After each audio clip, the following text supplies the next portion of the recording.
Bonjour à tous et bienvenue dans cette nouvelle vidéo sur ma chaîne. Je vous retrouve avec un tag aujourd'hui parce que depuis quelques temps vous avez été nombreux à le remarquer et à me le faire remarquer du coup en commentaire ou en message ou qu'importe quel autre moyen.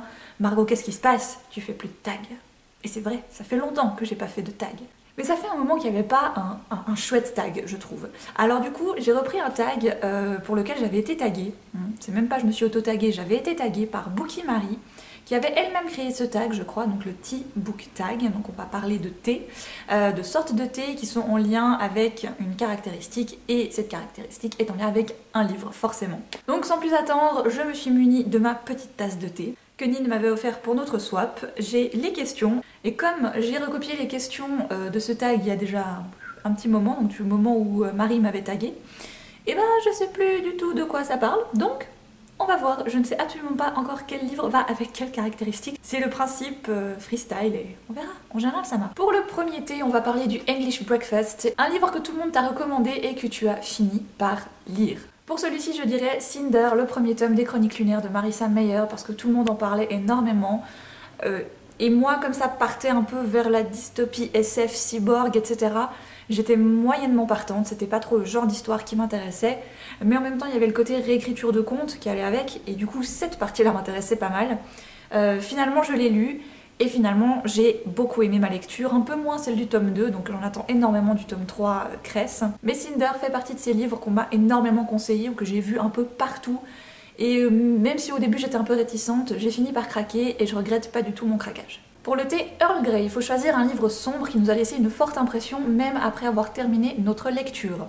Sans hésiter, là je vais choisir directement Les lieux sombres de Gillian Flynn. En plus, c'est dans le titre, sombre, les lieux sombres. Mais ce bouquin, même si on a envie de l'oublier, pour moi on n'y arrive pas. L'auteur joue énormément sur les flashbacks et sur le présent, sur un personnage qui va devoir revenir sur son passé, sur la tuerie qui a décimé toute sa famille un soir. Elle est la seule survivante et son frère, donc elle accuse son frère de la tuerie. Mais 20 ans plus tard, elle commence à se poser la question, est-ce vraiment lui le coupable, lui qui est depuis 20 ans en prison? Et la psychologie des personnages est parfaite parce qu'on n'arrive pas à s'attacher à eux, mais on veut quand même savoir ce qui leur est arrivé. Pour moi, si vous aimez les thrillers, il vous faut un Gillian Flynn dans votre bibliothèque, et celui-ci reste mon préféré des 3 qu'elle a écrit pour l'instant.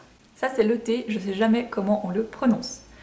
Rooibos, je pense. Donc un livre qui nous a fait découvrir un autre pays. Je vais vous parler du Japon avec Hiroshima mon amour de Marguerite Duras. J'ai envie de vous sortir des poches, alors j'essaye de vous sortir des poches.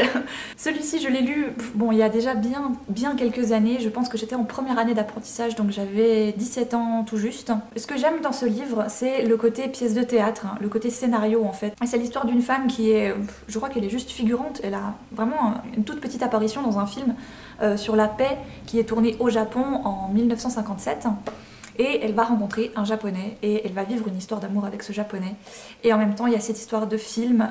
Demain elle doit rentrer en France, et enfin voilà, c'est Marguerite Duras, et pour moi Marguerite Duras c'est une très très grande de la littérature française. Je me réjouis de vous faire un auteur du mois sur elle, mais je pense que ça va être un des plus difficiles que je vais avoir à faire parce que j'ai pas tout lu, et en même temps c'est le genre d'auteur, vous n'avez pas envie de tout lire tout de suite, hein. Vous savez, genre de vous acharner à vous dire « Ah, je vais lire tout Duras parce que j'adore cette femme ». D'y aller tranquillement, j'ai envie de découvrir ça à différents stades de ma vie, et je pense typiquement que Hiroshima mon amour, je l'avais découvert à une bonne période. Pour le thé numéro 4, on va parler du Chai, un livre de notre pal qu'on est sûr d'aimer avant même de l'avoir commencé. Et je vais pas prendre de tome 2 ou de suite, hein, vraiment un unique. Trouver le bouquin de ta pal, qui n'est pas une suite, parce que j'ai pas mal de suites quand même, qui était sûr d'aimer. C'est pas facile. J'hésite entre 2. En plus, ils sont tout nouveaux dans ma palle, je vous les ai montrés il y a même pas 2 semaines. Après avoir longuement réfléchi, je décide quand même de vous montrer Là où tombent les anges de Charlotte Bousquet, paru aux éditions Gulfstream il y a quelques semaines, même pas. Donc ce livre-là, je sais qu'il va me plaire, j'ai un nez pour ça là, je sais pas pourquoi, je le sens. Je vous l'ai présenté il y a pas longtemps certes, mais c'est pas une suite de série, j'avais envie de vous trouver un one-shot, et il y a ce truc. Voilà, je le sens. Gaëlle de Lanila Books a eu le coup de cœur pour ce bouquin. Je sais que des fois on n'est pas sur la même longueur d'onde, mais là, comme elle en a parlé, j'ai pas tout écouté parce que je voulais pas non plus trop en savoir, hein. Des fois on n'a pas envie d'avoir un avis trop complet pour se faire ensuite notre propre idée. J'ai senti que comme elle en parlait, que moi ça allait me percuter, voilà. Donc je suis quasiment, mais à 99,99% sûre d'aimer ce livre. Darjeeling, une pépite que tu aimes tellement que tu recommandes tout le temps, tout le temps, tout le temps. Il y en a beaucoup trop.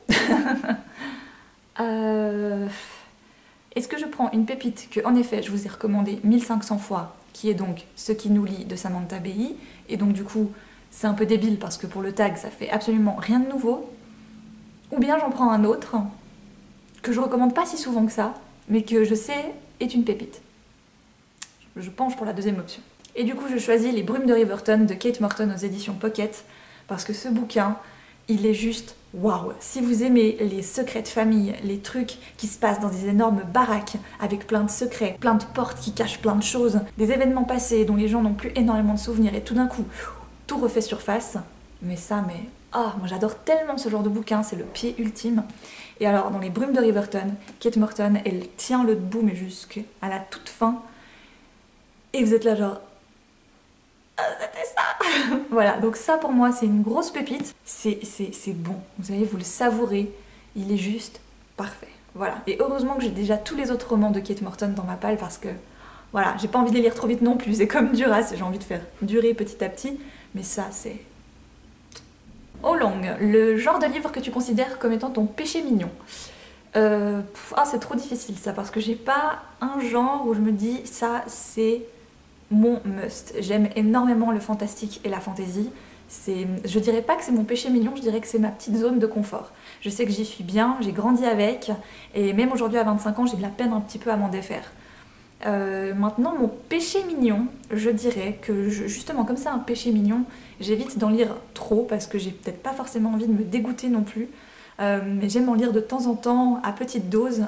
Je dirais que c'est la littérature de voyage. Je sais, vous en avez vu encore très très peu sur la chaîne. Vous allez me dire, elle nous parle de littérature de voyage alors qu'elle nous en a présenté un cette année. Voilà, faites-vous cette opinion si vous voulez, mais pour moi c'est le genre de livre que j'ai envie justement de savourer. Et j'ai pas envie d'en lire trop non plus, parce que j'ai pas envie de me dégoûter. J'en ai quelques-uns qui m'attendent dans ma palle, que je me réjouis de lire. Je sens juste que pour moi c'est pas la période maintenant tout de suite, elle va arriver gentiment. Thé numéro 7, le ginseng, un livre qui t'a fait sortir d'une panne livresque. Ah, je suis sortie avec quoi de ma panne livresque en été dernier? Ah bah je sais plus. Ah, je réfléchis, je suis à fond, je ne sais plus. Il me semble que c'était Le sourire des femmes, de Nicolas Barrault, aux éditions Héloïse d'Ormesson. Je sais plus. Pourtant, il était pas phénoménal, j'ai trouvé que l'histoire était sympa, mais elle était un petit peu cliché, et d'ailleurs elle m'avait un petit peu énervée sur certains points, mais... je crois que c'est le livre que j'ai dû lire le plus rapidement après ma panne de lecture en juin dernier. Voilà, si mes souvenirs sont bons. La camomille, un livre qui t'a tellement endormi que tu ne l'as pas terminé. Alors il m'a pas tellement endormi, il m'a plutôt énervé en fait. C'est le premier tome de la série Les Royaumes Invisibles de Julie Kagawa.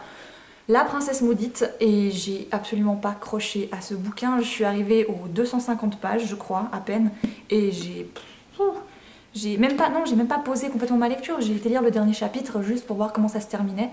Mais ça n'a pas été un livre qui m'a... Voilà. Oui, il m'a un peu ennuyée. Enfin non, pas un peu d'ailleurs, il m'a complètement ennuyée. Et du coup, je ne l'ai pas terminé pour cette raison-là.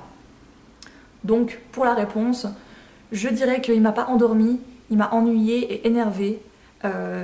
Mais ça peut se rapprocher d'un des derniers bouquins en tout cas que j'ai dû poser parce que c'était pas possible. Voilà. Thé numéro 9, L'Assam, un livre qui t'a chamboulé, mais que tu n'as pas pu poser avant de l'avoir terminé. Je vais dire Lolita de Nabokov. Je me souviens que c'était un des rares livres de mes cours obligatoires de littérature en cours de librairie que j'ai réellement voulu terminer. C'est pas que mon prof avait des mauvais choix, hein, c'est juste que, bon voilà, à moi à 17-18 ans, j'avais pas trop envie de lire ça. Je tombais dans le classique parce que, voilà, avant j'en lisais pas. Nos profs à l'école obligatoire ne nous en ont jamais fait lire. À croire que si tu fais l'école en allemand, tu lis pas de classique, démerde-toi, pourtant il y a des très jolis classiques allemands, hein, et pas à dire. Et celui-ci, Lolita, je l'ai, voilà, il m'a dérangée, il m'a mis mal à l'aise, vraiment, c'est très malsain comme lecture, et je l'ai dévoré. Je devais savoir comment ça se terminait, je voulais comprendre, et aujourd'hui je le relirai, je pense, avec plaisir, parce qu'il y a certainement des passages que j'ai pas compris quand j'avais 17-18 ans.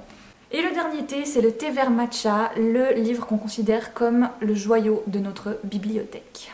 Je vais en sortir un très grand pour le coup parce qu'il est irrangeable dans ma bibliothèque. C'est le Madame Butterfly de Benjamin Lacombe. Donc l'édition complètement dépliable, voilà. Je sais pas si vous allez rien voir du tout mais c'est pas grave. Qui est juste splendide, donc on peut la lire comme un livre tout à fait classique, comme ceci. Et ensuite on peut la déplier un peu comme un kamishibai. C'est un peu dans les joyaux de ma bibliothèque parce qu'il est énorme, il est magnifique et que j'adore Benjamin Lacombe, donc voilà. Voilà pour ce tag, j'espère qu'il vous aura plu, que j'ai pu vous sortir des livres un petit peu différents de ma bibliothèque. Je vous laisse les questions en barre d'infos si vous avez envie de reprendre ce tag. Comme à mon habitude, je tag un peu tout le monde qui a envie de le reprendre. Je vous embrasse très fort, je vous souhaite de très belles lectures et à une toute prochaine.